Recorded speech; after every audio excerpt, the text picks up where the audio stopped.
My name is Amrita Dhillon, and I'm the founder of Amrita's Artisan Bakeology. I started my business 4.5 years ago to pursue my passion in baking. I think for me, having done the traditional job route, that's when I decided after 7 years that, hey, I want to leave and do something else on my own. I think I went in with the intention of leaving after my bond at 4 years, but life basically got comfortable. You were traveling a lot, and that's where on the 5th year, I was itching to leave, but I didn't know what else to do. And then 7th year, I made the move. Yeah. What were you doing before this? I used to be a primary school. For me, I think after 4 years of teaching, I felt that I wasn't growing much as a person and I needed something bigger. I knew I was meant for something bigger, but just not what at the moment, right? So it took me a while to discover that. So the pivotal point was, I think there were incidents in school where sometimes you find that you couldn't be honest with what you were feeling or if your viewpoints, right, in per se. And then also sometimes you don't have the backing of your principal. And it was just very rigid. And that just was not comfortable for me. And I felt that I needed to get out of the system. Baking has always been a hobby of mine since I was young. Like 14, I think that's where I really started loving to do it. And then, yeah, I'm really good at it. So my cousin's like, why do you not do something of your own? For me, I was actually planning to leave my teaching career to start looking for jobs, which would have been way harder. And I was so blessed. I'm so blessed that today I have a successful business from day one.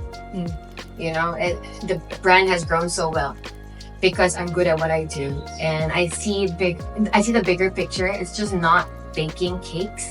It's more of selling the brand, the story that you can create your own life the way you want it to. For me, I'm very blessed, to be honest, and my family was very supportive. I mean, of course, there was all this. They were a bit hesitant initially. They're like, are you sure you want to quit teaching? I'm like, yes, I'm sure, but I'm like baking. They knew I'm good at it.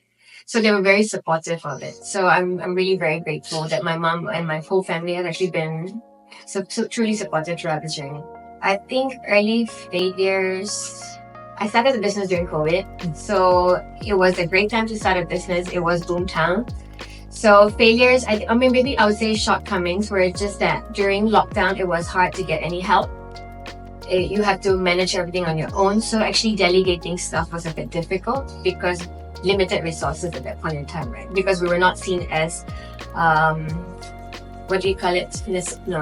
What's the word? Remember the people who were allowed to go out and work at that point in time? Corporate jobs? I don't know. No, they had work, office jobs? No, they had essential work. Right? Okay. We were not essential, you know? So it was hard to get help during that period of time.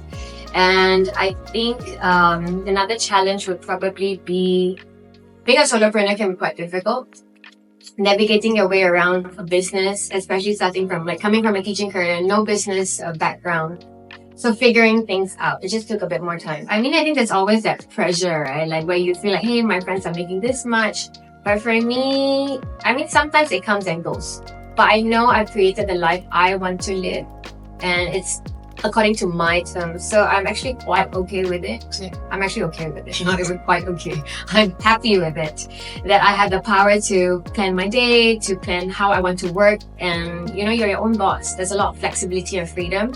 Of course, there comes a whole set of other things that come with it. I mean, I think the most important lesson I've learned is that you gotta just try it. Get it out of your system, you know? Like sometimes you always like, a lot of people whine about their jobs. They're like, oh, it's horrible, but they don't do anything about it.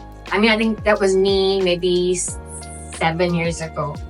Whining like, oh, this is really bad. But like, you know, eventually you got to make a decision like, hey, do you want to be stuck in this cycle or do you want to do something about it? Yeah.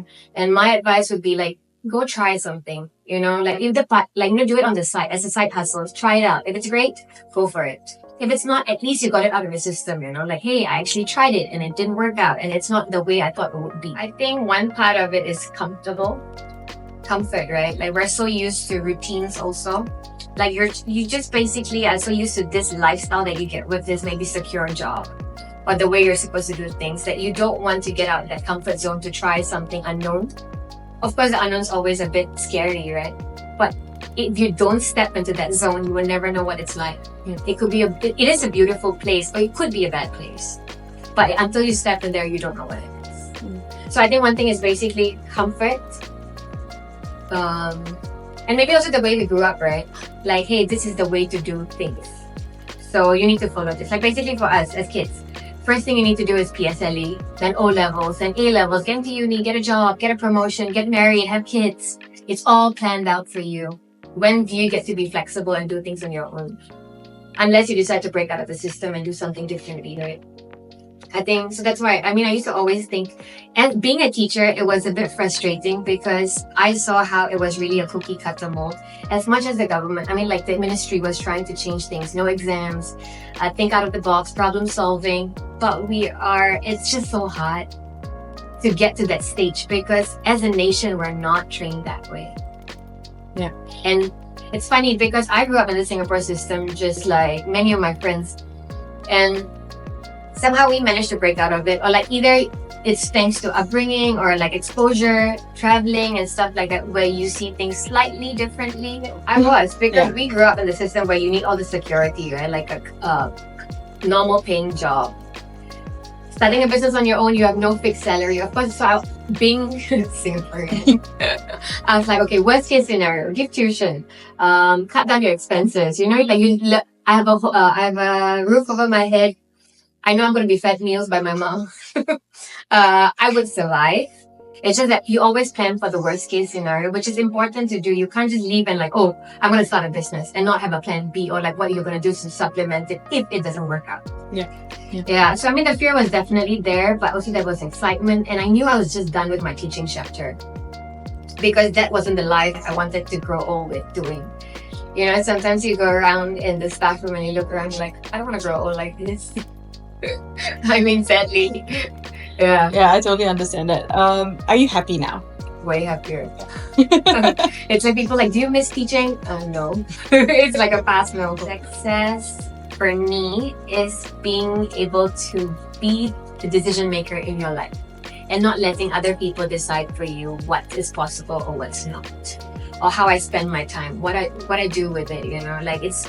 And being able to try things that I want to try, not because I have to do it. It's because I want to do it. I think that's the different narrative, right, of what success looks like. Yeah. And also being able to have the time to do things you want to do because you can.